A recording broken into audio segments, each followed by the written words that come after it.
Bien, vamos a profundizar en esto, en lo que se espera para hoy. Estamos con Mario Herrera, investigador y académico del Centro de Análisis Político de la Universidad de Talca. Gracias, Mario, por este contacto. Muy bienvenido aquí a la Mañana Informativa. Hola Carla, muchas gracias a ustedes por la invitación. A ver, partamos hablando de esto último, que tenía que ver con cuál es el rol que tiene que jugar el gobierno, porque ahí algunos han acusado una presión desde la derecha, un punto político, otros dicen, bueno, facilitaría las cosas, por lo menos en la primera instancia, y ya va a estar presente el gobierno más adelante, el que en esta oportunidad no esté sentado en la mesa. ¿Cómo ves tú esta especie de disputa de quién debería conducir este nuevo proceso constituyente? Sí, inevitablemente el gobierno va a tener que participar de este proceso porque, como lo indicaba ya el presidente del Senado, es colegislador. Entonces, en alguna de las etapas va a tener que participar del proyecto. Pero es bueno que esta primera parte por lo menos se realice con los partidos políticos y con un acompañamiento, si uno quiere verlo así, por parte de la ministra Analía Uriarte, que puede potenciar algunas de las ideas que tenga el gobierno. Pero es importante que esto surja como un acuerdo transversal de todos los partidos políticos que tienen representación dentro del Congreso. Y es probable, de acuerdo a las señales que hemos visto en los últimos tiempos, en que tengan ciertos puntos de unión, por lo menos con los aspectos más controversiales del nuevo proceso constituyente, lo que en algún momento pudo ser un problema, como por ejemplo la realización o no de un plebiscito de entrada. Parece ser que ahora está más arreglado, y otras cuestiones que eran los puntos en disputa dentro de este acuerdo. Pareciera ser de que ahora hay un nivel de consenso mayor, pero sí, Chile Vamos ha jugado estas últimas 2 semanas al menos, incluso tras el cambio de gabinete, a un tira y afloja con el gobierno, poniendo condiciones y cosas similares para iniciar el diálogo. Aquí, como tú muy bien lo decías, lo que importa es quién comienza esto, quién inicia este proceso, y sin lugar a dudas, tanto el gobierno como la oposición quieren aparecer como los garantes del acuerdo. Claro, tú hablas de un tira y afloja y uno también se pregunta dónde están los límites, ¿no? Porque en el fondo, cuando el gobierno salió a decir, no sé, la ministra del Interior, que quería que esto estuviera zanjado, ojalá pudiendo bailar cueca con el acuerdo ya logrado, se acusó un pauteo, distinto a lo mejor lo que hizo la vocera, que esbozaba algunos puntos que después dijeron que en realidad no eran parte del acuerdo. Ahí hubo como a lo mejor algo más objetivo, ¿no? Pero en el tema del pauteo, ¿hasta dónde el gobierno puede opinar? ¿Hasta dónde el gobierno puede, no sé, poner sus deseos sobre la mesa, como lo hizo ayer el presidente Boric?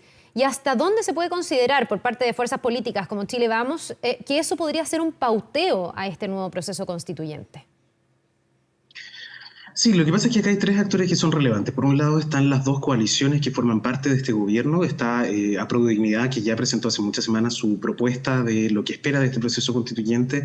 Está el gobierno también, que tiene una oposición que se parece bastante a la de ese proyecto, pero que difieren algunas cosas. Y también está lo que es la izquierda, esta izquierda democrática, la centroizquierda democrática, la exconcertación, ex nueva mayoría, que puede querer algunas cosas distintas. Entonces, había que ordenar primero la casa para poder ir al elemento de negociación con la derecha. En este momento, en la discusión al menos, la centroizquierda parece estar mucho más ordenada de lo que es la centroderecha. La discusión sobre el plebiscito de entrada, que tensiona precisamente a Chile Vamos con el Partido Republicano, perjudica también sus chances del acuerdo. Este tira y afloja no solamente es por parte del gobierno, no solamente es por esa imposición de plazos que efectivamente fueron estrategias erradas por parte de la ministra vocera y por parte de la ministra Toá, condicionando las fechas en las cuales se iban a realizar estos acuerdos, sino que también proviene de Chile Vamos, en una disputa entre qué es lo que va a pasar si es que eventualmente existe un plebiscito de entrada. Porque si existe un plebiscito de entrada, la derecha se va a dividir naturalmente, como lo hizo en el plebiscito de entrada del proceso anterior, entre quienes quieren una nueva constitución y quienes entienden que el rechazo es un rechazo a el proceso constitucional, y por lo tanto lo que tenemos que hacer ahora es reformas a la constitución vigente.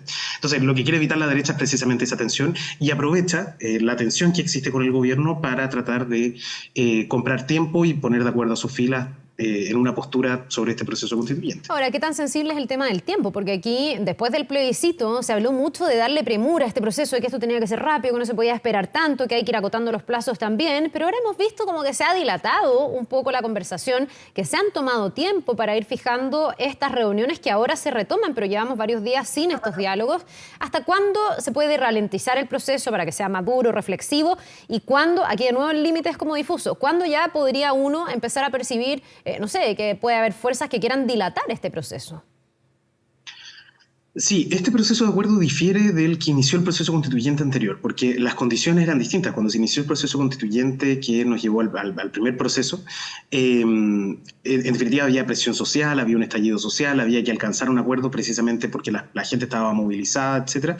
Y eso no es lo que estamos viendo ahora. No existe una presión social por una nueva constitución que se manifiesta de forma directa en la calle a través de un estallido social, etcétera. Y eso de alguna forma ha contribuido a parar un poco las cosas, pausarlas y precisamente entrar en estos esquemas de negociación entre el gobierno y la oposición, pero esto a nivel de imagen, y no solamente al gobierno, sino que también a la oposición de manera transversal, lo que hace es perjudicar precisamente a la clase política. De alguna forma se dilatan los acuerdos, lo que la gente valora siempre va a ser los acuerdos por sobre el conflicto, y lo que da las sensaciones de que al final esto es una especie de cocina política donde cada uno está tratando de empujar hacia el lado que más le conviene, y eso es obviamente lo que forma parte de un proceso también de discusión de reglas políticas. Acá se están discutiendo reglas políticas y reglas electorales, reglas de asignación de ganadores y perdedores, y por supuesto que ese tipo de variables son variables que se tienen en consideración.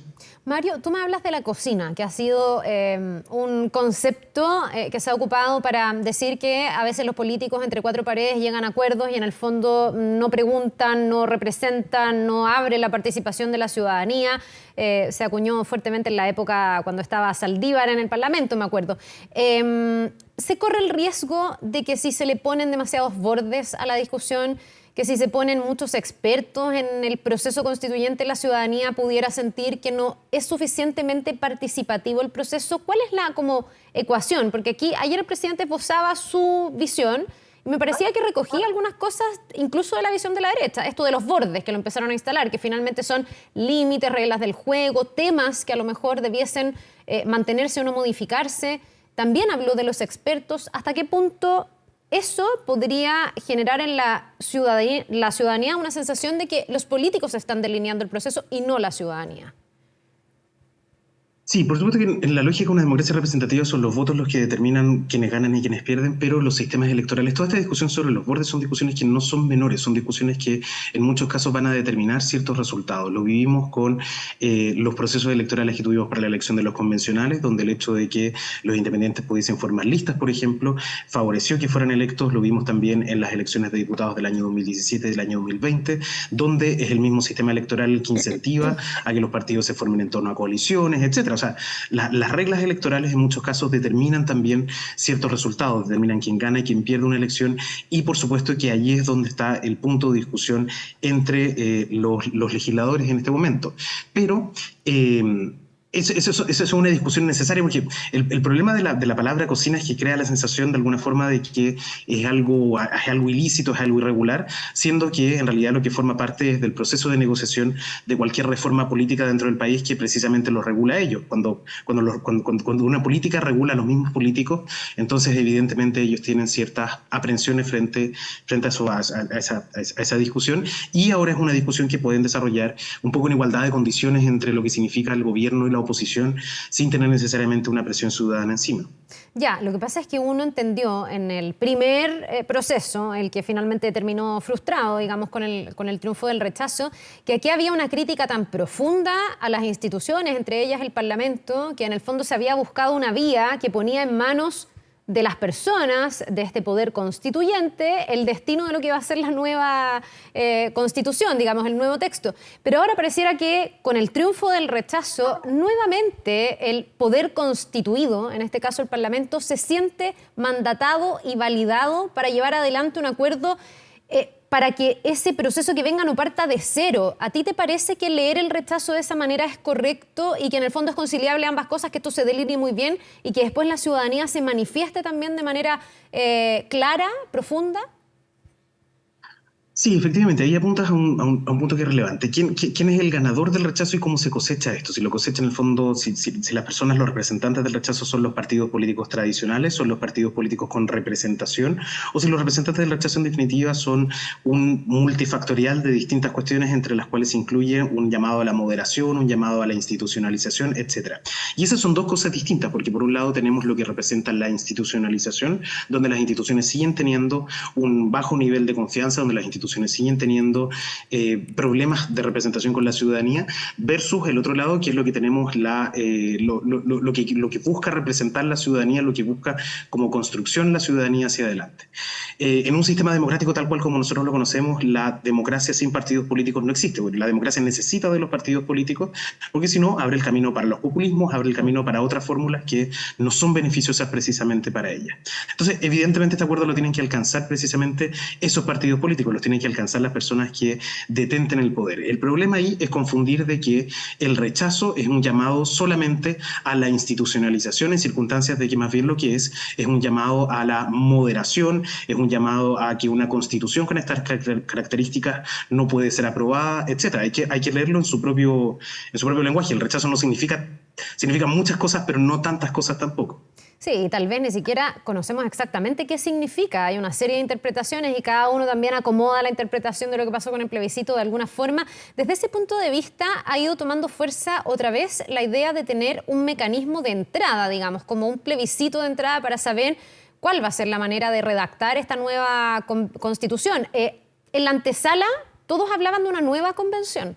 El presidente lo dijo, no sé si tú te acuerdas, muchos lo suscribieron, pero ahora, después de lo que pasó, muchos dicen, bueno, a lo mejor una forma de interpretar de mejor manera qué significa ese rechazo es preguntarle a la gente qué quiere, si quiere que sean expertos, si quiere que sea el Parlamento, si quiere que sea una nueva convención, a lo mejor con otro nombre, la que redacte el texto. ¿Te parece pertinente eso? Porque también ahí se corre el riesgo del agotamiento electoral, porque hemos tenido ¿cuántas elecciones seguidas? Sí, son 8 jornadas, más de 17 papeletas que hemos tenido en los últimos 3 años. Efectivamente, existe un factor de cansancio, pero ahí lo que está en disputa es lo siguiente. O sea, el presidente lo que dijo desde el inicio, y ahí tú tienes razón, era que no era necesario este plebiscito de entrada porque en definitiva la gente ya se había manifestado a favor de una nueva constitución. La propuesta de apruebo de dignidad va en esa misma línea.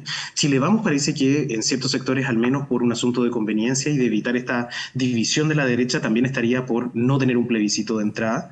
Entonces parece ser que existe cierta afinidad al menos entre gobierno y oposición en ese sentido, con algunos sectores que evidentemente quieren este plebiscito de entrada. ¿Mario? ¿Sí? Perdón, pero ¿qué interpretación haces tú? Porque quienes están en este debate de sí, plebiscito, no plebiscito, miran el plebiscito de entrada del apruebo o rechazo al comienzo, el apruebo o rechazo, el darle curso a un nuevo proceso constitucional y después elegir a los convencionales, etcétera. Y dicen, lo que pasa es que ahí los que están, digamos, en contra de hacer un nuevo plebiscito dicen es que el mandato sigue vigente, porque ahí la gente dijo que quiere una nueva constitución y que tiene que ser una convención constitucional la que lo elija. Otros dicen, o el que redacte el texto. Otros dicen, no, ese mandato caducó. Hoy día tenemos un nuevo mandato porque es tan aplastante la diferencia del rechazo, en este caso del plebiscito que termina votando el texto anterior, por sobre el apruebo, que hoy día es un nuevo mandato. Y a lo mejor la gente no quiere una nueva constitución, dicen algunos, yo tengo mis dudas ahí, o quieren otro mecanismo, o ya no quieren una nueva convención porque no quieren repetir un esquema que finalmente no resultó. ¿Cuál es tu interpretación de eso? Sí, yo no creo que sea un condicionante de legitimidad de un nuevo proceso el hecho de tener un plebiscito de entrada, pero sí un plebiscito de entrada, al menos en términos formales e institucionales, se hace necesario. ¿Por qué? Porque el proceso constitucional anterior ya terminó, en un proceso que terminaba con ese plebiscito de salida en el cual ganó una de las dos opciones y lo que se requiere es iniciar un proceso de nuevo.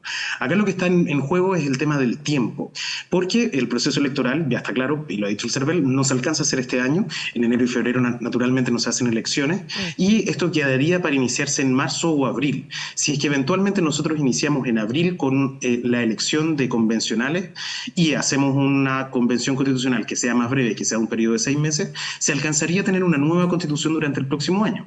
En cambio, si es que uno a esa fórmula le agrega el plebiscito de entrada y los 120 días que necesita el CERVEL para poder organizar una nueva elección, entonces el proceso constituyente se alarga hasta el año siguiente y por ende va a topar también con las elecciones municipales y ya con la mitad del mandato del presidente. Entonces hay un cuento de tiempos ahí por parte del gobierno y su propio sector, y por parte de Chile Vamos hay una especie de que tratar de que un plebiscito de entrada no divida, pero hay ciertos sectores, por supuesto, que de la centro derecha y de la centro izquierda que también quieren este plebiscito de entrada precisamente porque entienden que ese mandato se agotó con el plebiscito de salida y se requiere iniciar un nuevo proceso constituyente, por supuesto que con un plebiscito de entrada. Mario, ¿tú qué y sabes? además porque las reglas... Perdona, lo último que te apunto, además porque las reglas del voto obligatorio versus el voto voluntario mostraron ciertos cambios, al menos en términos de composición del electorado, y eso pudiera ser importante para un plebiscito de entrada. Ya, y pareciera ser que la balanza se inclina hacia el voto obligatorio después de la muy buena experiencia con alta participación y lo legitimado que queda finalmente el resultado del plebiscito de salida. Yo te iba a preguntar por lo de los tiempos, porque no sé, tú que sabes harto de elecciones, yo no sé si se puede ahorrar tiempo, que lo he leído, pero no sé si tiene una distorsión esto, en el sentido de en una misma elección poder convocar para saber cuál es el mecanismo y eventualmente ponerte en el escenario de ese mecanismo. Por ejemplo, usted quiere comité de expertos o quiere, no sé cómo le van a poner, pero digámosle convención constitucional, le quieren cambiar el nombre en cualquier caso, pero ya, convención constitucional, personas electas y poner una papeleta eventualmente con esas personas que compondrían ese órgano. ¿Se puede hacer como una especie de 2 por 1 o eso te lleva a una aberración electoral finalmente? Sí, no, efectivamente, por lo menos en términos institucionales, si se puede, en términos formales, se puede poner una tercera papeleta que sería además la tercera condición. Y eso es lo que puede resultar un poco complejo para la ciudadanía, porque en definitiva hacer mucha información dentro de una misma elección. Si es que se aprueba o se rechaza, cuál va a ser el mecanismo. Y tercero, el candidato, que si hay algo que vimos en la última elección de convencional, en la elección de los convencionales y en estas últimas elecciones de diputados también, es que en este tipo de sistemas electorales proporcionales con mayor magnitud de distrito, la cantidad de candidatos aumenta de manera explosiva, y al aumentar de manera explosiva aumenta también la cantidad de información que hay circulando. Si ya con una elección como la que enfrentamos recién, que eran solamente 2 alternativas, nos vimos expuestos a una cantidad de información importante, en el inicio de un proceso en combinación con la otra, eso puede ser perfectamente de que aumente en términos de volumen. Puede ser una salida, puede ser una opción, y institucionalmente es posible, pero tiene ese riesgo de que sea demasiada información para el elector al momento del proceso electoral.